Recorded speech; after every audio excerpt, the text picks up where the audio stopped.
सबसे पहले तो मैं आपको ये बताना चाहूँगा कि ये गठबंधन नहीं था, ये ठगबंधन था और इसका टूटना निश्चित था। ये 4.5 साल चल गया, ये भी अपने आप में बड़ी बात थी और ये चल भी सिर्फ लोभ और लालच की पराकाष्ठा के ऊपर गया, क्योंकि कहीं ना कहीं गठबंधन के लोगों में एक लालच था, चाहे धन इकट्ठा करने का हो, चाहे मंत्रालय के सारे अपनी ताकत इकट्ठी करने की बात हो, चाहे कार्यकर्ताओं को इकट्ठा करने के लिए रखा गया हो। लेकिन इस गठबंधन को इकट्ठा रखा गया था, इतने लंबे टाइम भी मजबूरी में झेला गया, इसका टूटना तो निश्चित था। क्योंकि यहाँ इस गठबंधन के अंदर कोई सच का गठबंधन नहीं था, ये लुटेरों का एक गिरोह था जो निश्चित था इसका टूटना। भारतीय जनता पार्टी ने दुष्यंत को लिया ही इसलिए था, दुष्यंत इस बात को समझ नहीं पाया उस समय या भाप नहीं पाया कि वो कहीं ना कहीं ये चाहते थे कि एक टाइम के ऊपर आके इसको इस ढंग का करके छोड़ने कि अगले इलेक्शन के अंदर इसका कोई नाम लेने वाला भी ना हो, और वही भाजपा ने उसके साथ किया। अब दुष्यंत जी अब अगला इलेक्शन में जब आएंगे विधानसभा में या लोकसभा में, तो इस जेजेपी का कोई नाम लेने वाला भी नहीं होगा, और यही भारतीय जनता पार्टी चाहती थी और उन्होंने अपने मकसद में जहाँ तक तो वो कामयाब रही है। लेकिन इसके आगे कामयाब होना मुश्किल है, क्योंकि आज लोग भाजपा को भी पसंद नहीं करते। आज भाजपा को लेकर भी लोगों के अंदर उतना ही गुस्सा और नाराज़गी है। जिस तरीके से इस सरकार ने आज के दिन ये हालात क्रिएट किए, आज लोकसभा के चुनाव के 2 दिन पहले सीएम का बदलना, ये सब एक तयशुदा रणनीति का हिस्सा था। लेकिन इससे फ़ायदा क्या हुआ?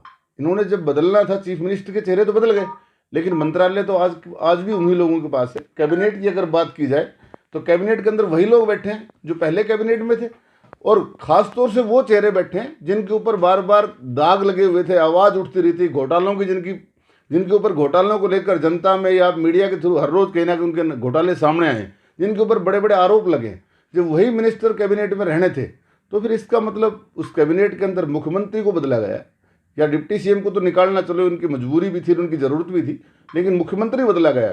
तो आप क्या कहेंगे? कहीं ना कहीं मुख्यमंत्री फिर दागदार थे, इसी को ज़्यादा नुकसान होगा। क्योंकि मनोहर लाल जी कहीं ना कहीं नौसिखिया होते हुए भी वो अपना 9.5 साल का कार्यकाल पूरा कर चुके थे, और वो आज 9.5 के साल में कुछ ना कुछ जरूर सीख चुके होंगे। और नायब सिंह सैनी जी जो हमारे नए मुख्यमंत्री बने, वो मुझे नहीं लगता कि वो नौसिखिया हैं। राजनीति में उतनी परिपक्वता अभी उनके अंदर नहीं होगी कि वो राजनीति की बिसात को बिछाने में इतने माहिर होंगे जब लोकसभा के चुनाव में चंद दिन शेष बचे हैं। तो इसका भाजपा को नुकसान उठाना पड़ेगा, और निश्चित रूप से नुकसान लोकसभा के चुनाव में भी आपको दिखाई देगा और विधानसभा के चुनाव में भी आपको दिखाई देगा। बहुत बड़ी चुनौती है, 6 महीने का वक्त है, उसके अंदर से भी बीच में 1.5 से 2 महीने लोकसभा में निकल जाना है। तो उसके बाद भी इन्होंने कैसे सरकार में अपने आप को स्थापित करना है, कैसे अपने मंत्रियों में सामंजस्य स्थापित करना है, किस तरीके से उसने पब्लिक में सामंजस्य स्थापित करना है, किस तरीके से उसने आगे आने वाले जो इनकी नौकरशाही है, जो ब्यूरोक्रेसी है, उसको किस तरीके से सामंजस्य स्थापित करना, उसके लिए बड़ी चुनौती रहेगी। और नायब सिंह सैनी जी इस चुनौती को कितना सुधार पाएंगे, इस चुनौती को कितना सामना कर पाएंगे, ये तो वही बता पाएंगे। लेकिन भाजपा के लिए अपने आप में एक बहुत बड़ी चुनौती है। इंडियन नेशनल लोकदल रोज़ मजबूत हो रही थी, मैंने पिछली बार भी आपको बताया था कि हम रोज़ मजबूत हो रहे हैं।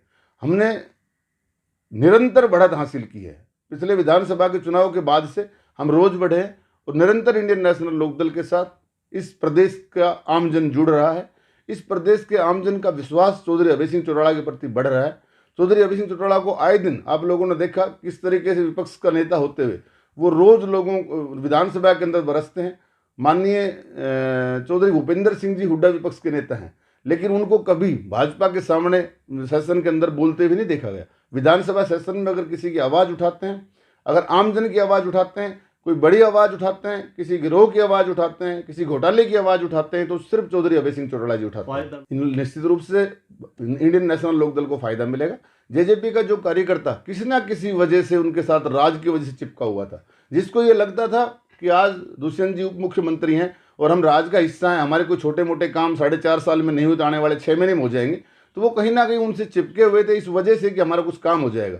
आज वो कार्यकर्ता उनको छोड़ने लग गया है, और आने वाले टाइम में आप देखना जेजेपी का सारा कैडर वोट भी और कैडर कार्यकर्ता भी इंडियन नेशनल लोकदल के पास होगा, और इंडियन नेशनल लोकदल को इससे बहुत बड़ा फायदा होगा। अभी हमारी 8 तारीख को प्रदेश कार्यकारिणी की मीटिंग थी, उसमें भी मैं चौधरी ओम प्रकाश जी की दूरदृष्टा का बड़ा कायल हूँ। उन्होंने उस दिन भी कहा कि ये गठबंधन टूट जाएगा, और ये ठगबंधन है, गठबंधन नहीं है। बल्कि उस दिन हमें लग रहा था कब तो लोकसभा चुनाव है, गठबंधन शायद लोकसभा चुनाव के बाद टूटेगा, लेकिन आज हमें लग रहा है कि वो कितने बड़े दूरदृष्टा है कि उनको लग रहा था कि वो उसी दिन कह रहे थे ये गठबंधन ज़्यादा दिनों तक नहीं चलेगा और टूट जाएगा।